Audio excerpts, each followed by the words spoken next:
It wasn't plain exhaustion Gabriel felt. It was something else, thicker, older, like a silent weight across his shoulders, the kind nobody sees, but you haul around every single day.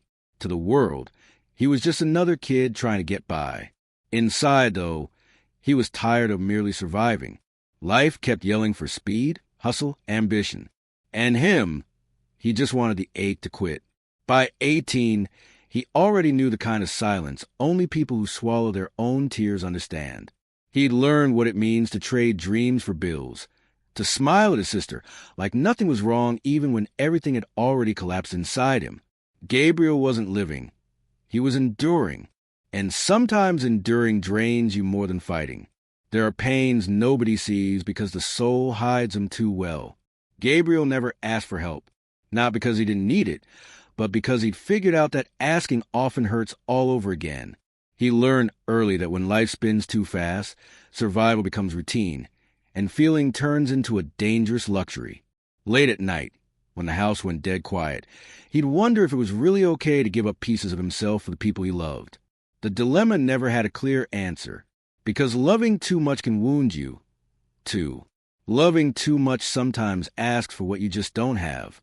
Gabriel is the kind of person the world claps for on the outside and forgets on the inside. Strong, reliable, always present. But nobody asked what happened when he was alone. No one saw the dark room, the thoughts ricocheting inside his head without knocking. Nobody saw the boy he still was, screaming inwardly with no sound. And time shows no mercy to folks who keep postponing their own lives. It picked up speed like it was running from something. But you can't outrun yourself. You only delay the pain. Gabriel stood at that invisible crossroads only lifelong sacrificers know. Keep carrying the world, or, for once, let it crash and find himself among the shards? Because sometimes life makes you get completely lost before you can begin to exist for real. There's a kind of loneliness that doesn't show up because people are missing, but because expectations never leave. Gabriel knew that feeling cold. Oldest son, man of the house, backbone of a family that had caved without him. That meant no falling, ever. If he went down, everything else would topple with him. What nobody got is that being a pillar wears you out. Even folks holding the roof up for others sometimes need a safe corner of their own. He got used to being strong, not by choice, by lack of alternatives. Over time, that strength turned into a mask, an armor of practice smiles, of, "I'm fine," said with a shaky voice. He smiled to protect his sister, to keep his mom from worrying, to avoid looking weak in a world that demands toughness even from those already sinking. But smiling too much can cut deeper than crying. And Gabriel couldn't tell anymore where keeping everyone hopeful ended and suffocating his own truth began. He walked the streets with tight shoulders, like he was hauling something nobody else could see. And that was exactly it. Nobody saw. Nobody asked. Nobody suspected that behind that steady gaze was a kid wondering when his childhood had ended. When life slams you into early adulthood, your soul gets lost down alleys where time doesn't pass, only presses. Most brutal of all, he became a symbol of strength, admired, an example. But symbols don't rest. Symbols aren't allowed to break. Between chores, odd jobs, and sleepless nights, Gabriel was fading in silence bit by bit, until he himself forgot who he was beyond the role he played. Having to be too strong pushed him away from everything light. He no longer remembered what real rest felt like. What it was to say, "I can't take it," without drowning in guilt. What it meant to just exist without carrying anyone. Truth is, when you're everybody's pillar, the ground is never yours. And Gabriel had nowhere left to stand. Not every hand held out is there to save you. Sometimes it's there to trap you. That's how Isadora stepped into Gabriel's life. Disguised promise, dressed up as opportunity. She had everything he didn't. Stability, influence, comfort. But more than that, she had the chilly certainty of someone who knows exactly what she's offering and what she's charging in return. The proposal was clear, even wrapped in sweet gestures. Marriage, an alliance, a deal.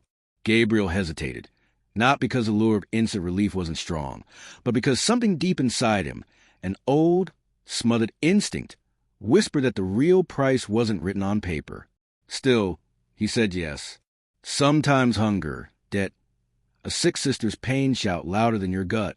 Isadora was 53 years older, but carried a poisonous kind of youth in her eyes, the kind that manipulates, plays, savors control like fine wine. She never yelled, never barked orders. She just wrapped Gabriel in a web of favors and promises until he couldn't tell if he was stepping in or sinking. Deep down he knew. His body knew. Goosebumps when she got too close. A tight chest when she flashed that strategically gentle smile. The soul picks up what the eyes refuse. And inside him, something screamed in silence. This wasn't a union. It was surrender. A pact born of need, watered with fear. During those first days, Gabriel tried convincing himself it was temporary, that he was in charge.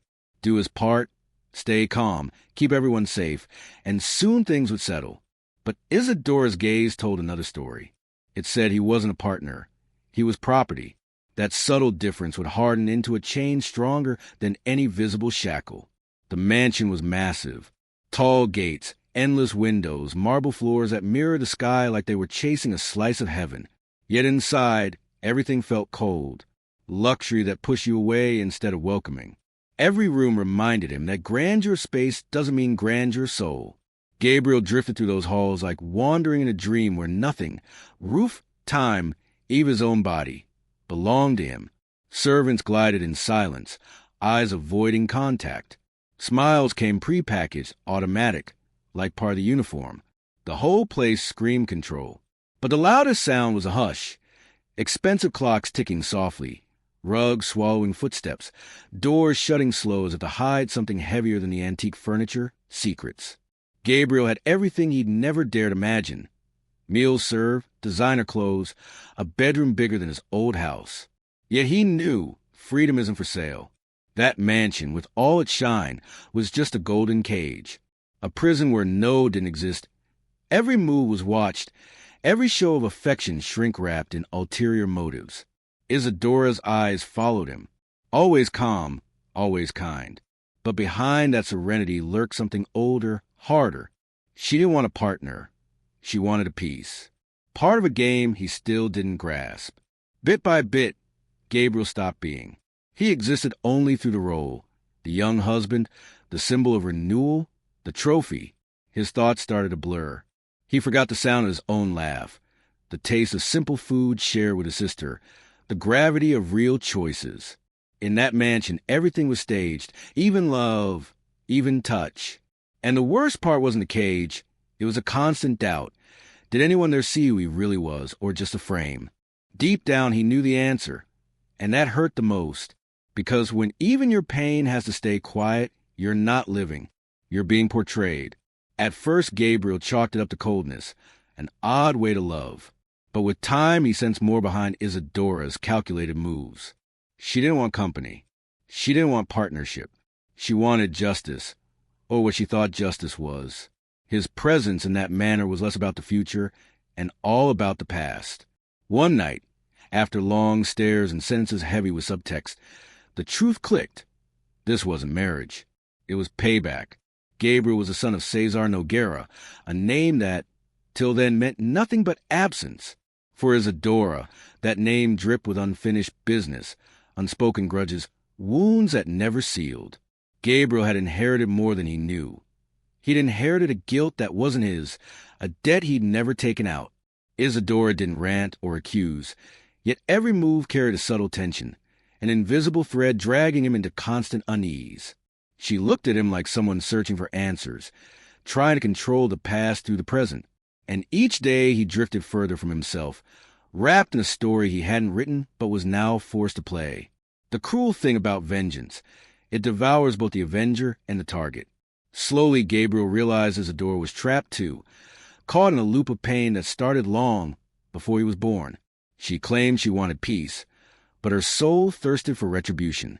In that silent war, they both became hostages. He looked for cracks, moments where he could be seen as himself, and not as a living reminder of a stained surname. No room for that.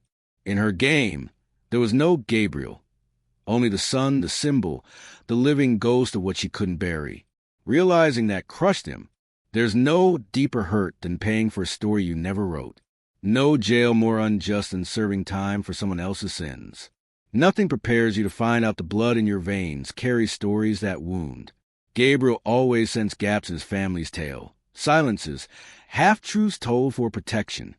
But what he found in Isadora's study was beyond bearable. Among old papers and saved letters, one name kept popping up.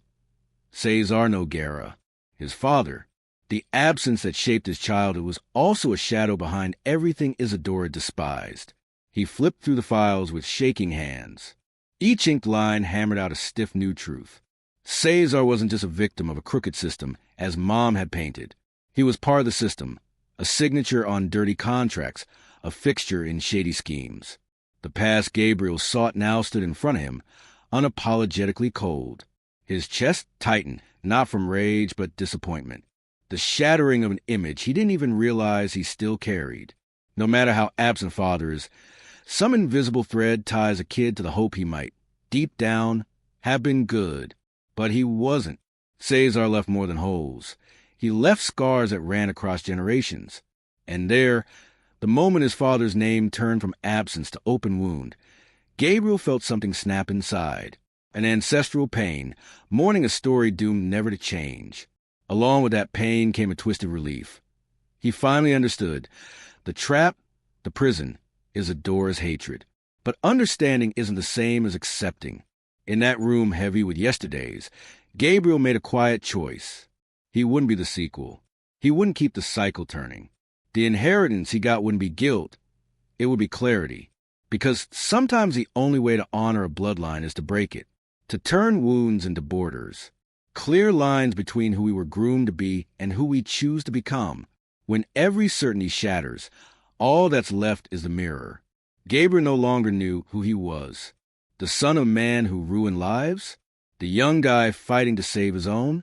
The husband of a woman who caged him? Or the sum of choices he never wanted? The weight of the last name, the hand-me-down stories, the borrowed guilt. Everything started to dissolve. In the emptiness rose a question he'd never dared to face. Who am I without all they expect from me? He spent days roaming the mansion like someone hunting for a secret door. But it wasn't a physical exit he needed. It was a crack inside, a light beam in the rubble of the versions others planted on him. Living to meet expectations is like wearing clothes that never fit. Too loose where you need comfort, too tight where you need space. Inside that suffocating luxury, Gabriel began to undress, not from the pricey suit, not from the cold wedding band, but from invisible layers of guilt, duty, manufactured identity. He realized freedom isn't escape. It's a birth, painful, messy, but unavoidable, like a scream no one hears that reverberates until your soul knows it can stop hiding. Forgiving his father was step one, not out of kindness, but survival. Holding on to hate is chaining your heart to the past, and he was tired of bleeding over wounds he didn't cause. Forgiveness didn't erase the hurt, but it unlocked the cuffs. In that silent act, he started freeing himself, not just from Isadora, but from the image she and so many others projected onto him. From then on, every breath became a choice. Each quiet moment, a manifesto. He didn't shout, yet the way he looked at the world shifted, steadier, cleaner, like someone who, for the first time, isn't trying to be anyone, just letting himself exist. Isadora wasn't the same, either. The woman who once moved pieces with surgical precision now stumbled over her own traps. Gabriel watched her, not with spite, but a strange compassion. She was crumbling, not because of him, but because the castle she built was made of pain. Structures raised on hurt never stand forever. Her gaze had lost its steel. Cracks showed, a slight tremor in her hands. Maybe an unspoken plea. Pride still towered. No apologies, no confessions, only the exhaustion of someone chasing justice, so long she forgot how peace feels. Gabriel felt an inevitable turn coming, revenge or breaking the pattern. He counted everything she'd stolen. Freedom, youth, dignity masquerading as favor. He thought of words he could fling back, the damage he could do, but he said nothing, because clarity hit sharp and simple. Revenge doesn't heal. It only recycles. He didn't want that load. Didn't want to grow old with the same tired glare he saw in her. Forgiving wasn't forgetting, wasn't pretending it never hurt. It was choosing not to repeat, not to pass the chain along. When he looked at her with clear eyes, something dissolved in the air, as if the pain itself suddenly had no foothold. Real power isn't in holding on, it's in letting go. And Gabriel let go. He let go of rage, of the father's name, of the past, of the woman before him. Even the fear of not knowing who he'd be next. Some choices aren't about winning. They're about freedom. And that day, he chose not to win. He chose to live. Camila walked in without fanfare, promises, or hidden agendas. She showed up like someone simply willing to stand beside you. No mission to fix, save, or fill you. Just stay. They met by chance, in a street where life still smelled honest. She sold used books behind the mansion. Something in her presence felt like home, not walls, but comfort. She talked little, but her silences said more than all the words Gabriel had heard in years. With her, he didn't need to perform his pain or justify his exhaustion. She saw him without him having to display it. Their meetups were quiet, spaced, as if respecting the pace of someone who carries scars. Camila wasn't in a hurry. That ease taught Gabriel how to breathe again. After so long living under control, loving someone who refused to command him felt like walking barefoot after years in armor. He laughed more, slept better, remembered small things, the taste of fresh brewed coffee, the sound of rain on a tin roof. With Camila, life stopped being a survival script and turned into something simpler and therefore priceless. Starting over, he realized, isn't deleting what happened. It's looking back without bleeding. Building new things with shaky hands that no longer hide. Next to her, Gabriel began rewriting time. Where love didn't hurt, touch healed, and the future felt like an invitation, not a threat. In the chaos he'd lived, Camila wasn't a happily ever after. She was a pause. The pause that became a harbor. The shelter that arrived unannounced and stayed. The mansion wasn't demolished. Gabriel could have sold it, forgotten it, let it rot. Instead, he chose a harder route. Transform it. Each wall held memories of cold power, silent domination, hidden pain. But he believed even the darkest places can nurture seeds of light if someone's brave enough to plant. He turned ballrooms into classrooms, empty suites into dorms for kids like him, full of talent, lacking footing. What once flaunted ownership became a bridge. Scholarships, shelter, refuge. No plaques, no name in gold. Gabriel didn't want praise. He wanted redemption, not out of guilt, but purpose. He learned pain's leftovers can be raw material. Rubble the soul, handled gently, becomes foundation. Amid notebooks, young voices, clumsy footsteps in revamped halls, he discovered a different inheritance, the kind that frees. It was never about winning. It was about lifting, carrying forward what he learned, even broken, even in pieces, and turning it into someone else's stepping stone. Life owed him nothing. He gave anyway. There's power in gifting what once lacked for you. Gabriel was no longer the poor student, the submissive husband, the heir of blame.